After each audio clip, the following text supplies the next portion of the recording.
Hello, and welcome to episode 6 of Madaba Mondays. I'm your host, Paul Fischer from the Cultural Antiquities Task Force at the U.S. Department of State. In each episode, we'll investigate some element of the One Place, Many Stories 3D model, audio tour, and storytelling project that you can explore for yourself now. A link to the project is in the description of this video. In this episode, we'll dive deeper into some of the stories from everyday Jordanians who live around Madaba that added such rich context to the site. The storytelling piece of this project was organized by StoryCenter, a California NGO, and its director, Amy Hill. She joins us today to tell us a bit more about the art, science, and power of storytelling.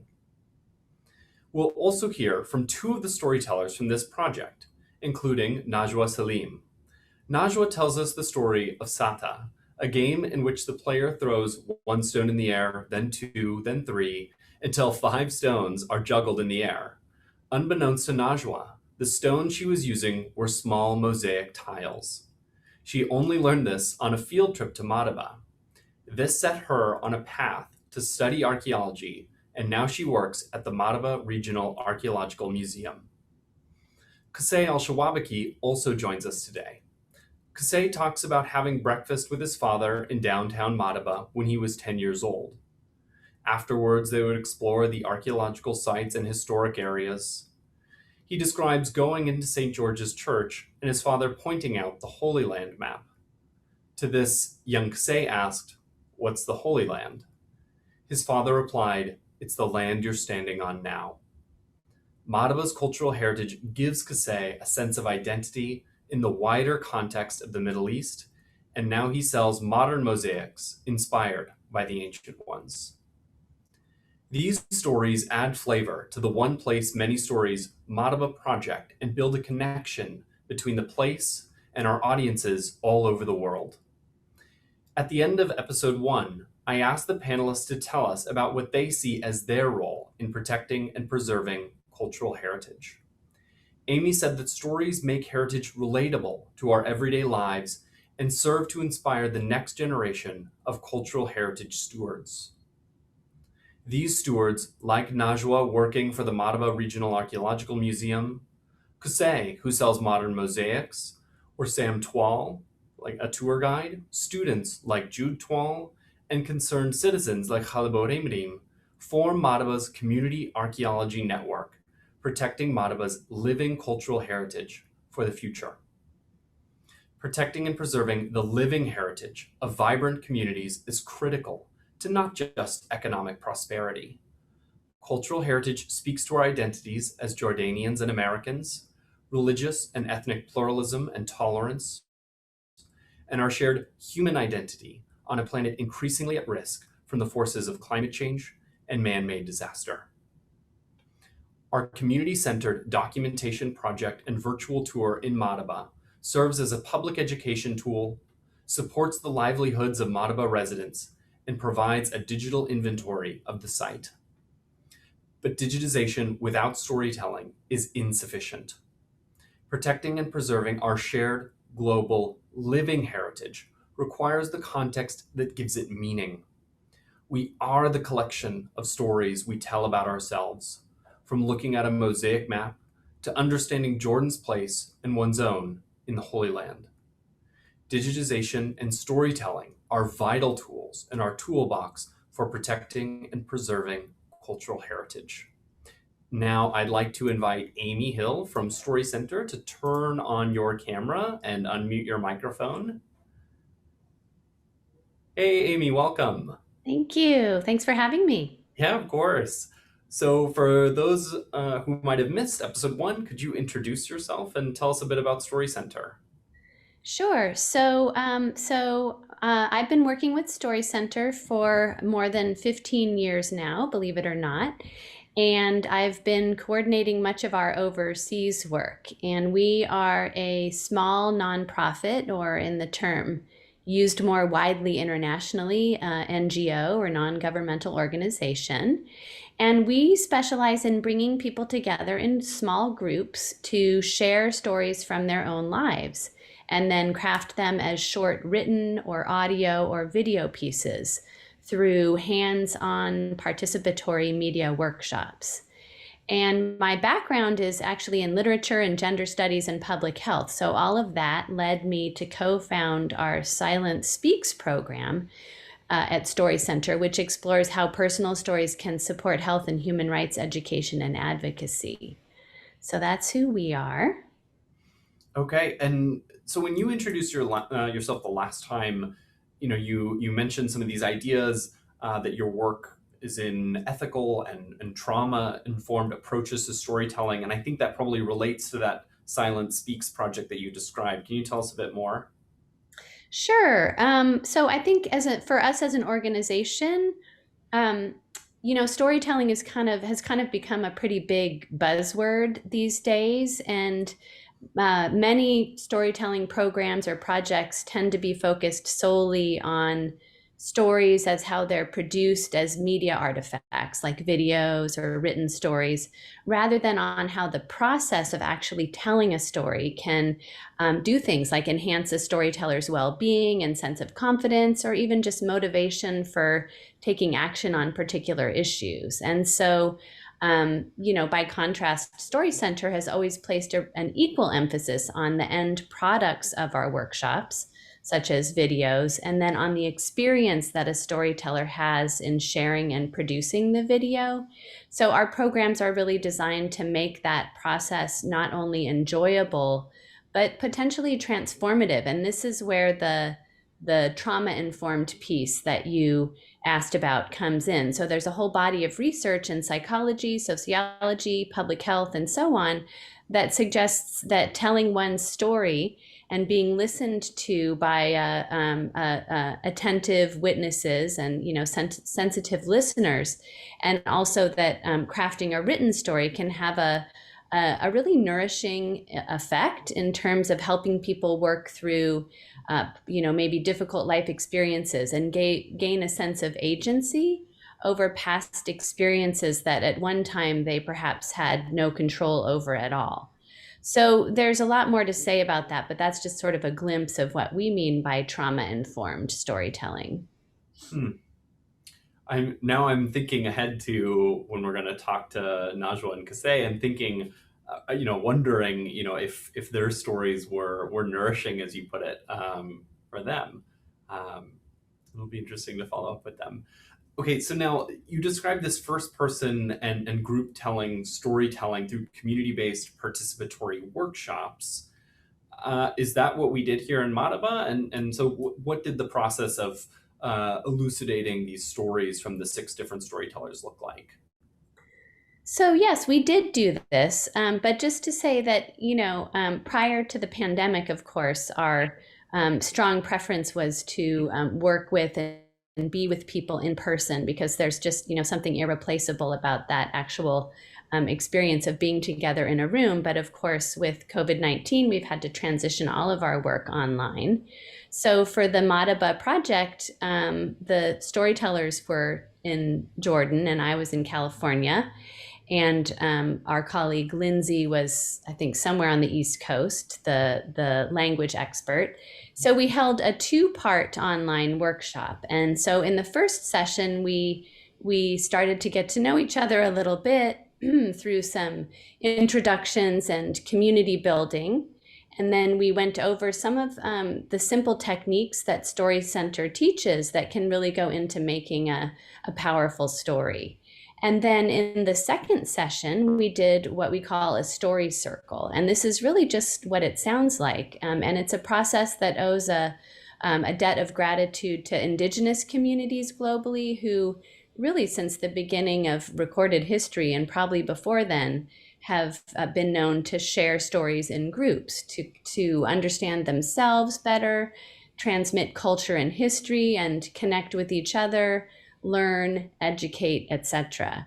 And so through that group story sharing process, our Madaba storytellers got some clarity on what story it was they wanted to tell for the project. And then afterwards, I worked with them on scripts and they audio recorded their stories to integrate into the project, the stories that you've already mentioned.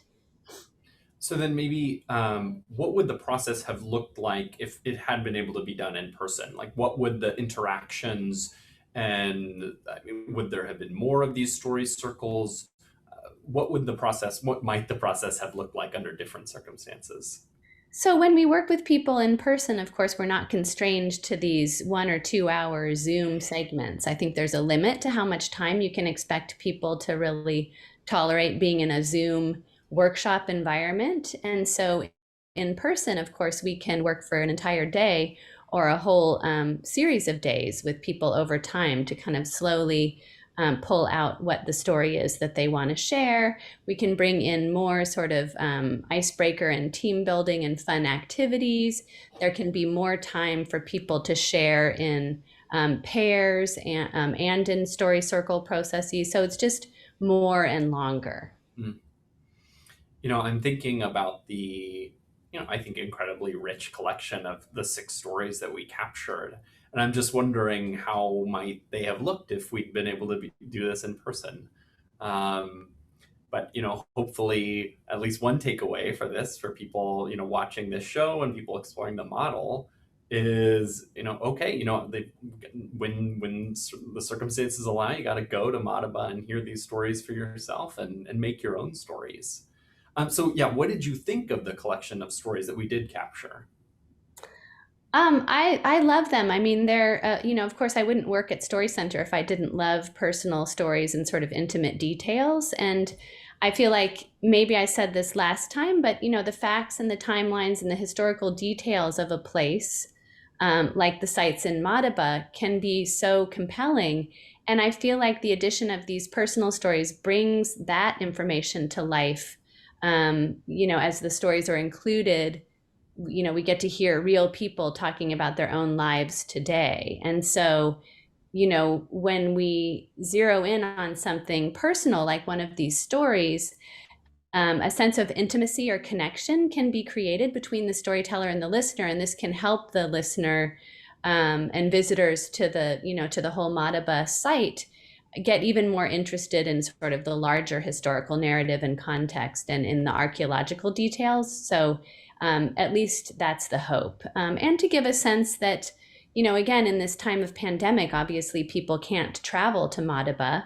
And so being able to hear stories of real people is sort of like a little slice of life of what you might experience were you to visit the place in person and have conversations with people that you might meet.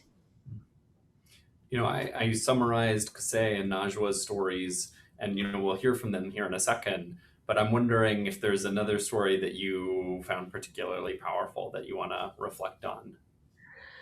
The one that I love is the one by the older gentleman, Caleb. I think Caleb is his name, and he speaks about, growing up in a site where they literally kind of lived on top of an ancient mosaic. And he speaks about the care that they took with it. So they would clean it and prepare it, and every Sunday they would have family gatherings of people coming together to enjoy coffee and food and talk and gossip. But then they would always afterwards clean it and care for it. And so that really just touched me because it showed, kind of the deep respect and appreciation and love that local community members have for those precious sites. I'll make a pitch for people to go back and listen to episode 3, in which I interviewed Khalib. And in that episode, we were able to sort of get at this idea of community archaeology, sort of this network of people, from tour guides and students and museum professionals and concerned citizens like Khalib, and sort of this community network of stewardship and caretaking. And that in some ways he and his family were sort of at the forefront of this when they were doing these things, but didn't think of it or didn't call it community archaeology. Uh, Exactly. yeah. Yeah.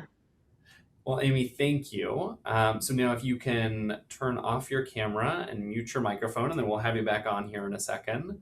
And Najwa and Qusay, if you two are able to turn on your cameras and unmute your microphones. Hi, welcome. Hi, everyone. Welcome. Well, thanks so much for joining us. Najwa and Qusay, if you could each introduce yourselves and maybe the Madaba Regional Archaeological Museum. Hello. First of all, I will thank you, Paul, for inviting me. My name is Najwa Saleem. I live in a small village called Lib. I started my first archaeology work since I was a little girl. I study archaeology in Mu'ta University in Al-Karak. Then after graduate, I worked in the Department of Antiquities in local projects. Okay. And Qusay, if you want to introduce yourself. Hi, everyone. I am Qusay Alshawabkeh. I work as a site steward for Madaba Regional Museum project, and I started to work in 2017. My background, I studied accounting, but I have always been working in handcraft shops. I'm interested in mosaics and different handcraft used to be in Madaba. So my work through this project allowed me to develop my experience and something that I am interested in, except my, of course, my studying for accounting. So it has been a great 5 years working with this project. And it's very great to see the development with your own eyes, and you can touch it right now. So I hope everyone comes to Madaba and enjoy the archaeological sites, the intimate climate of the city. It's a small city, and everyone knows each other, and they are welcoming any guests. So more than welcome. That is certainly one of the outcomes that we're hoping from this YouTube series from Madaba Mondays, that in addition to watching this and exploring the 3D model and listening to the audio tour and listening to all of your stories, that people will go to Madaba and will visit. Okay, so now I'm wondering if the two of you have had a chance to go to SciArc's website and explore the model and listen to those audio tours and also listen to your own stories. Of course, we did it, and it was a great job. I didn't expect that it will be like that. But I was surprised by the 3D tour, the photography, the geographic of the place itself. They have captured all of the sites and or the important sites in Madaba. And during this pandemic issue or COVID-19, it's great to have an online tour for tourists, also for locals. Mm-hmm. Najwa, were you able to go online and take the audio tour? I see the site live. Don't have a chance to get KARC website. Okay, well, maybe in the future you can go and you can explore the model, yeah, inshallah, and listen to the audio tours and your own story and the stories of the 5 other storytellers, including Qusay. Okay, so Najwa, I summarized your story at the beginning of the episode, but I'm wondering if you could tell us a bit more about your journey from playing with the mosaic tiles as a child and now working at the Madaba Regional Archaeological Museum. Yeah, my hobby was collecting small square from when I little girl, a mosaic stone. I was a player, a Zakta player, as I mentioned in my story. So I studied archaeology in Al-Karak city, which is located south of Madaba. And in Al-Karak, it was the first field work in that RAS. That RAS is the site which is the Jordanian Nabatean village. Then after graduation, I worked in a department of antiquities in local projects. And in 2004, my first dig was in Madaba, in Jalul site and Rasas site. And now I'm working on documenting artifacts at Madaba Regional Archaeological Museum since 2017. Sorry about that. I knew it was going to happen, and then it happened. Sorry to interrupt you, Najwa. And so you said you've been working and digging in Madaba since 2004. I'm wondering what sort of changes you've noticed since 2004. Can you repeat? Mm-hmm. Have you noticed any changes in Madaba since 2004? Sure, we have many changes about dig. I have more experience and I have more ability to work. When I start, I have a little experience. I learn more in Madaba and in the sites. And so now tell us about your work with the museum. Okay, in the museum, I work on documenting artifacts. These artifacts are from Madaba and all the surrounded sites.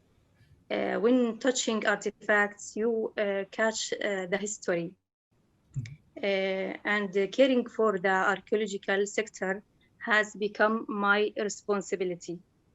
These pieces came from several sites, from, for example, Jalul site and Khirbet Iskandar, Hisban, Diban, Rasas, and Tel Madaba and Tel Umeri. You've worked at a number of sites all over the region. I remember hearing about those from Doug and Suzanne, doctors Doug Clark and Suzanne Richard, who were the program leaders and some of the organizers for the Madaba Regional Archaeological Museum. And I love this sentence that you just said. When touching artifacts, you catch the history. I like that. It's a way of connecting, the tangible and the intangible cultural heritage that we've been exploring. And so, Qusay, I want to come to you. I really love your story. You described this very intimate moment between you and your dad and the mosaic map in the Church of St. George. And you learned about your place in the Holy Land.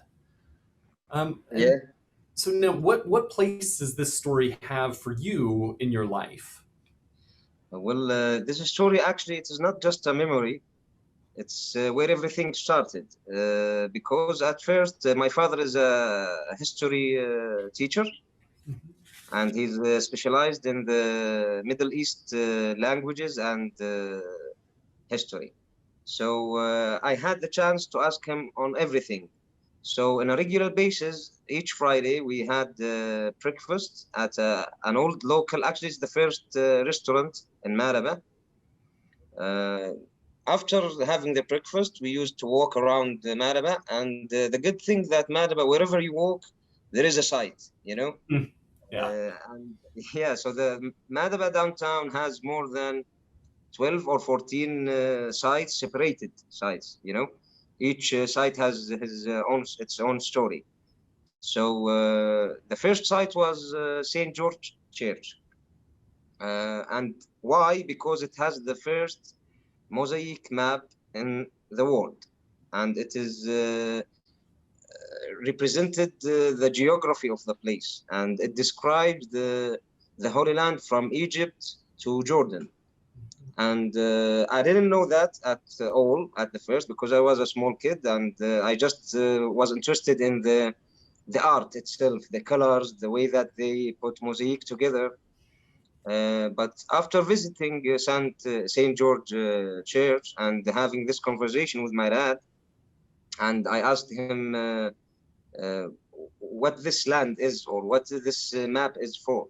He told me it's for the Holy Land, and I told him, what is the Holy Land? Actually, I didn't know at that time. He told me that the land you are standing on at this moment, I had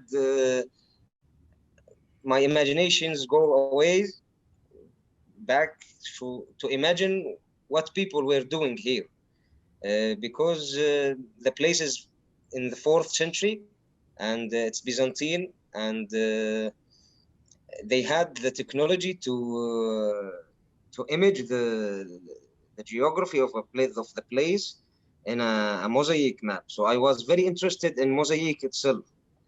After that, I was more interested also in visiting other sites, seeking for other mosaic floors or maps or something like that. I decided to learn how to make mosaic. So I went to Mount Nebo, to Father Biscirillo, God have mercy on him. He's a well-known man in Madaba, and he have written a lot of books, and he have excavations. Actually, he's the one who excavated all of the sites in Madaba, and he recommended for me to learn the mosaic craft. So I started to learn the old way, that is the big stones putting together, and it is not like the modern way. So after that, I studied Father Biscirillo books. I started to do it because we have an Arabic version, of course. After studying this, I understood that this place has been alive since forever, you know. So I was very proud to be from Madaba and to live in such a place. So I was, there is a motivation to learn more about my city, especially because of the eras are not just Islamic or Arabian or Middle East cultures. It's Byzantine, Roman, and after working on mosaics, I started to selling mosaics to the tourists came. So each piece I sell, it has a story. So I will make sure to tell the tourist the story of the piece that he got. And depending on what story he likes, he chooses the piece that he wants. So this is a history, archaeology, handcrafting. You are touching with your hand and you are dealing with it and trying to transfer this information and this history to someone who visits Jordan for the first time. So it was a very great feeling. You know, I think that sort of personal story, that personal growth that you just told and described, from looking at the mosaic map on the ground and sort of initially looking at it as a piece of art, to then sort of realizing it in the context of this mosaic art form as a way of life, and sort of seeing the continuity of mosaic art from the past all the way to the present. It sort of mirrors this same dialogue that we've been having in these episodes, and sort of really appreciating that Madaba's cultural heritage, it's not dead. Its cultural heritage isn't in the past. Those same traditions, like mosaic tiles or religious tolerance, those same ideas continue from the past into the present. Yeah. And so Sam Twal, who was one of the tour guides of the project, he described in, I think, the last episode, this connection between Madaba's tangible and intangible heritage, and that idea that I just mentioned, interfaith dialogue and religious tolerance. He described the Peace Yard behind the Church of St. George. He described Christians fasting during Ramadan, Yeah. and Muslims celebrating Christmas. I'm wondering if you've experienced that same religious tolerance and dialogue in Madaba. Yeah, of course. Actually, I went to the Latin Patriarch School for my whole education, and it is not even in the school that we touch this interfaith or interactive two religions, the Christian and the Muslim. You can touch it everywhere because your neighbor is Christian.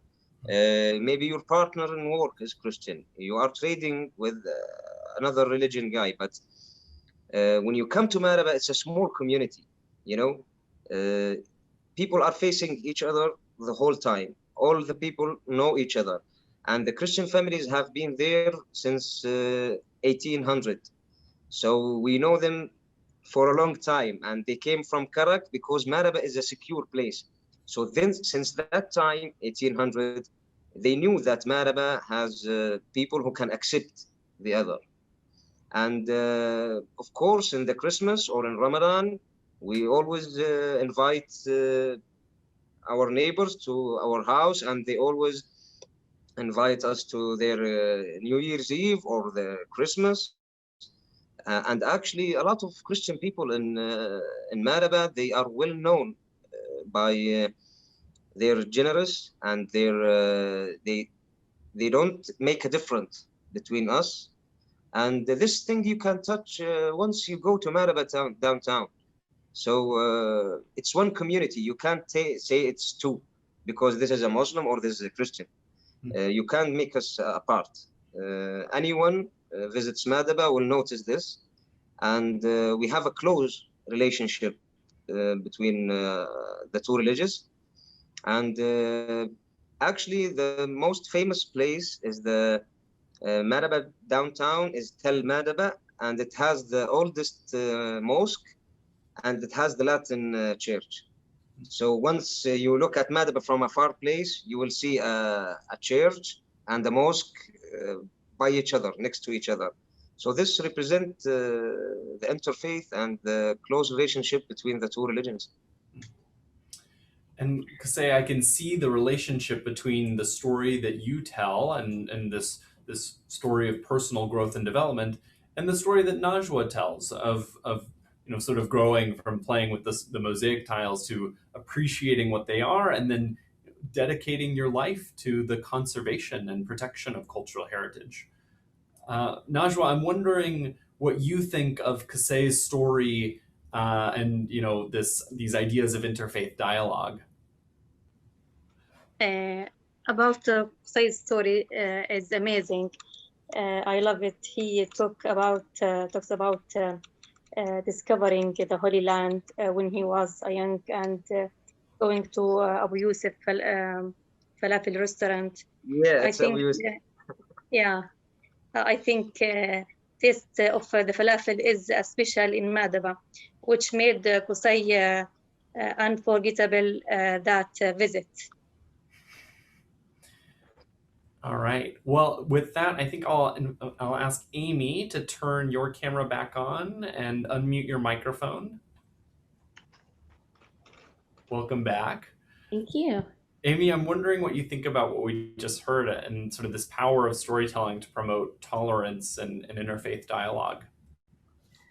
Yeah, I mean, not much of that came out during our workshop just because of the compressed time frame, but it's really lovely and interesting to hear. And I feel like it's consistent with our emphasis at StoryCenter on the ways in which sharing personal stories helps people connect rather than dividing people and communities. And so, while people might hold broad views of what a particular tradition is like, when we come to know more of the individual experiences of people, it just comes to life in a more approachable way. So it's beautiful.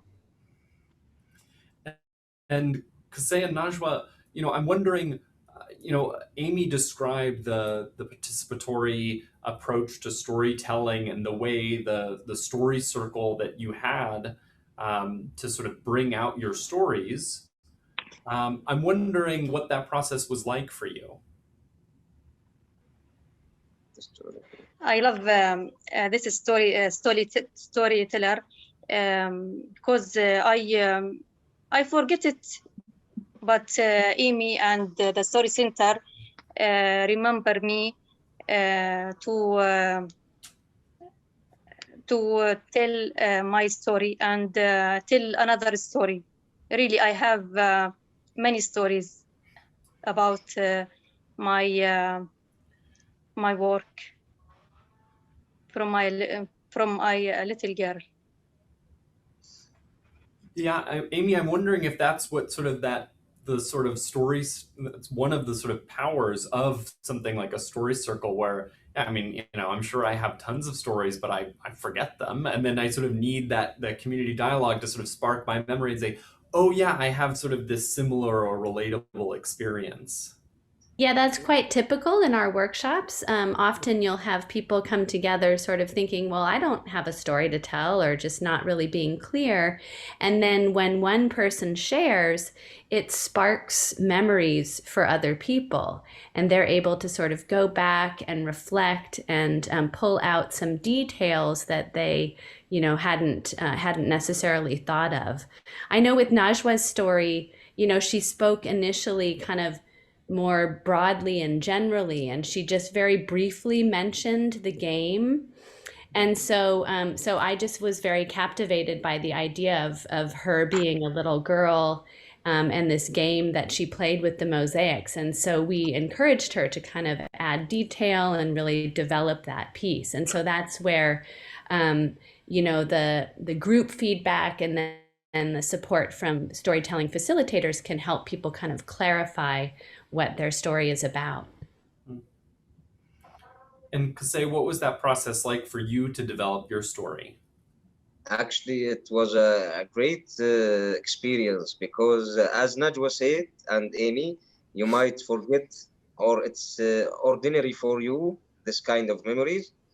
But once you implement it on a storytelling project or something like that, you feel the cause and the intimate story that you have forgotten, and it's or maybe it's ordinary for you. But when we had the chance to tell our stories for foreign people or outsiders, was very great to have the chance to share this story. And as Najwa said, we have many stories to tell, but with the help of Amy and the Storytelling Center, we focused on the story that will show the real relationship with our city, Madaba. So it was a great experience. And I mean, did you know your story right away? Did you sort of come into the process thinking, oh yeah, I'm going to tell this story, or had you forgotten your story too? No, actually, I was going to tell another story, but I was sitting with my father, and we mentioned this guy, the owner of the restaurant, and he was sick and he was not there at that day. But once we mentioned him, I right away remembered our breakfast, Friday's breakfast there. And I always was forgetting this story, or what let me be interested in the historical part of Madaba. So I was telling another different story, but this story came up, and for good, it was a great story with the help of Amy to develop the theme of the story and to put it together. So it was very good that I remembered this. Yes, I think so. I love your story, so thank you for sharing. And if we have a chance, we will tell another story and more stories. Yes. Maybe we will tell it to the visitors in person when they come. We will make sure to do that. You took the words right out of my mouth. Yeah, let's hope that, hopefully we can all go back to traveling in person soon. And yes, Madaba, after, exploring the model and after this series, is high on my priorities to visit. Yeah, you are more than welcome. Me too, for sure. Yeah. You have to, Amy. I want to go have breakfast with you at that same restaurant. Yeah, actually, it's still working on, and until now, it's more than 80 years service for him, this guy. And he's maybe 90, 95 years, and he still works. Yeah, the same taste. Amazing. And the same taste, yeah. Once you get a bite, you will remember your childhood right away. Actually, all people of Madaba went to this because it was the only and the first restaurant offering this local dish. Wow. Well, okay, so now, in the last episode, I asked the tour guides who I spoke with, who I probably have also been to this restaurant, if they felt like Madaba's cultural heritage, or maybe Jordan's cultural heritage, was under threat. And I'm wondering what you all think, if you also think there are threats to either Madaba or Jordan's cultural heritage. Actually, I think that Jordan is a stable country. Mm-hmm. According to the things happened around in countries around like Syria, Iraq, Lebanon, something like that. But for 100 years, Jordan have been very stable, secure. But we have some notes for locals, how to conserve their own heritage. And we had the chance to work on that with Dr. Doug and Susan in this project. So it was very great to have the chance to get in touch with small kids in school and do workshops for them, mosaic workshops, pottery workshops, conservation workshops.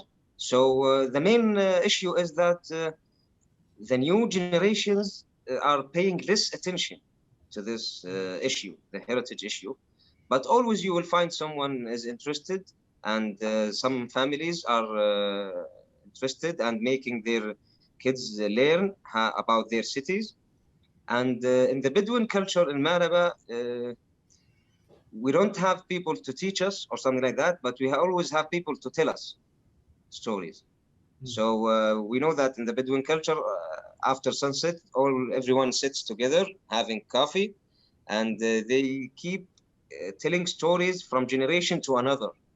You know, so as I am actually not originally from Maraba. We came to Maraba in 1900, but for me, I have all the story for my family since they were in Syria. So this part in the Bedouin culture is I encourage, and I encourage people also to work with this, like the bedtime stories. They were not imaginary stories. They were telling us stories where our ancestors had, and those stories kept going from a generation to another. So once you come to Amaraba, or actually every Middle East people, they remember their history very well, and they keep telling us to their kids. But the main issue that, like threats that you said, the threats are that the new generation forget how to conserve their own heritage. Maybe like some crafts are gone now, like making carpets. In whole Maraba, there is one guy who is doing this. So I hope that we can encourage people to learn more about their own history by this project or another project. But I have been doing this since 2017. Everywhere I go, I tell people what we are doing and why we are doing this. And it's a place that is here since the 4th or the 3rd century. So it's not going to be for us to ruin all of this. We have to be commitment to this heritage of the city, and we have to conserve it for the next generations. You sort of already answered my next question, but so before I move on to what we can all do to help protect and preserve and cultural heritage for the next generation, let me come back. And so Amy and Najwa, do you see threats to cultural heritage in Madaba or Jordan? For me, I think everything we don't care about is under threat. But Madaba is a city that is a historical city because it's a distinguished location in Jordan. And the team and I involved in projects and make workshops that seek to educate and preserve heritage. So we've talked about this idea of protecting cultural heritage through community archaeology. This idea of this concerned network of stewards, like all of you. So what else needs to be done to protect cultural heritage, or to sort of narrow in on Qusay's question? What do we need to do to get the next generation to care about protecting their cultural heritage? I hope that you will ask me this. But the only thing that we can do is adding this heritage conservation in the schools, like a class, you know, or handicraft in the schools. Our schools, they only give math, science, something like that. But unless you are not interested, you won't get educated by this theme or this part of the heritage or your culture. So I hope that the Jordanian schools add some materials regarding this issue. And of course, it's for us, the one who works there, it's an obligation for us to deliver a message for the community and for the locals, also for the foreign people. But mainly we have to get it into the young generations like a material that they study, because it is not boring, it is interactive. They can work with their hand. They can go with the trips, field trips. So I hope the Jordanian schools take care much for this conserving their heritage. And I mean, you mentioned, something like what Amy said, the story circles. I mean, you described it as sort of Bedouin coffee story circles, which I remember from my time as a Peace Corps volunteer in Morocco, and vividly remember. So I'm wondering, maybe, what is the role of storytelling in protecting cultural heritage? If it's the storytelling issue, that will allow the young people that you are talking to make interest in this stuff. Because if you told him to do that, just telling him to do that, and you have to do that, that will be boring for him, and he will not be interested. He will tell you, this is old days, this is history, why I do care? But making it like a culture and like an everyday storytelling. So this will make the kids more interested, because once they see their father or their grandfather talks about his days and their days and what they were doing, and you have to do like them, like Dr. Ghalib, I think his father taught him to look after the mosaics, and he taught his son. And then until now, they are taking care of the sites. They live next to the site, So this is a family culture, a family heritage. It is not a city heritage, because the city contains a lot of families. So if each family worked on this issue to plant the love of the heritage and the historical stories, they will eventually, in the end, it will be like a culture of conservation and being interactive with your own history. So maybe in the Bedouin culture, they are far away from downtown, but we know that Madaba has more than 200 sites around Madaba. And actually, some Bedouins are living in those sites, like Rasas, like sites Hisban, East Madaba. I think that keeping the Bedouin culture will allow us to keep the storytelling to the generations, because the Bedouin culture, they don't have TV, they don't have phones, they have, but they are not very attached to it. So they all sit together on the dinner or on the lunch, and they are there, they are living in those sites, just we need to focus more on the educational part, making this as a material taught in the schools. I think this is what we are missing, because Madaba has a lot of people are aware of how to conserve, how to be interactive with your own history and culture. But we need to make it like a commitment, and we need to focus more on the young generation, because by this technology developing and this stuff, the archaeological sites will be boring, and suddenly they will look at it like this. But once you have it at school, once you have your father, your mother telling you this, the change starts from the house. It is not from the outside. Amy or Najwa? Your question about storytelling, I think the storytelling is very important. It's an integral heritage, but through stories we know a lot about our culture heritage. I suggest to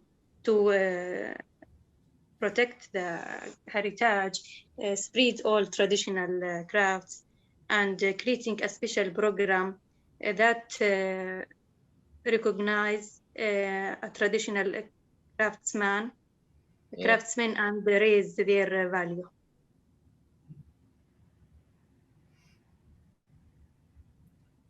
Amy, did you want to weigh in here?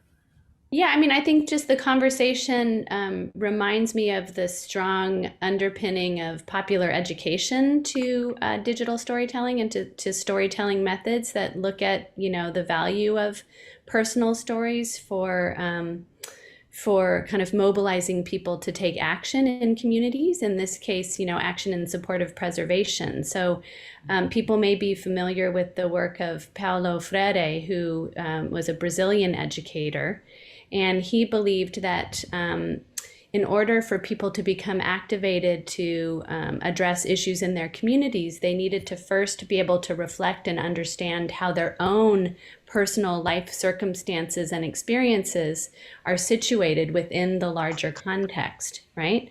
So engaging people in really exploring their own personal stories and their connections to the sites and understanding the larger social, political, and cultural context can help people become interested. And we've seen that in a really basic way with all of these stories of people talking about how their very early experiences led them to become interested in cultural heritage protection. So I feel like the personal storytelling piece is really vital, especially in some ways for young people who, often in school settings are viewed as, kind of these empty vessels that have to be filled with information rather than as people and agents in their own right who have their own experiences to kind of contribute to that. So anytime when you ask someone to share a story from their own life, they're going to be more interested because everybody likes to talk about their experiences. And so I see that personal storytelling as a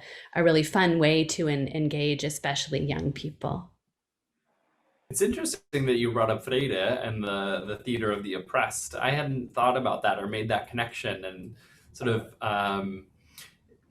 like the importance of attacking that sort of hierarchical, let's say, teacher student, top-down relationship to, I think he calls it like a horizontal network of co-learners.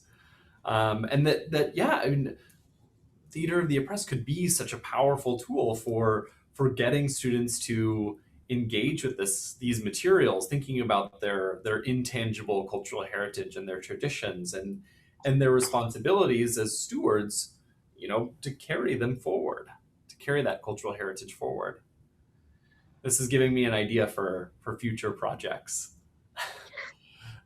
So thank you, Amy, Najwa, and Qusay, and to all our storytellers. We'll be coming to you again in 2 weeks on September 6th in Arabic for our second to last episode to bring you more about Madaba. Thank you very much, Paul. Yeah, of course. Thank you, Qusay. If you want us to answer a question, please use the Google form linked in the description of this episode. Thank you again for joining us, and we'll see you again next time. Thank you very much, Paul. It has been a great interview. Thank you, everyone. Thank you. Thank you, Amy. Thank you, Paul. Bye-bye. Bye. Bye. Bye-bye.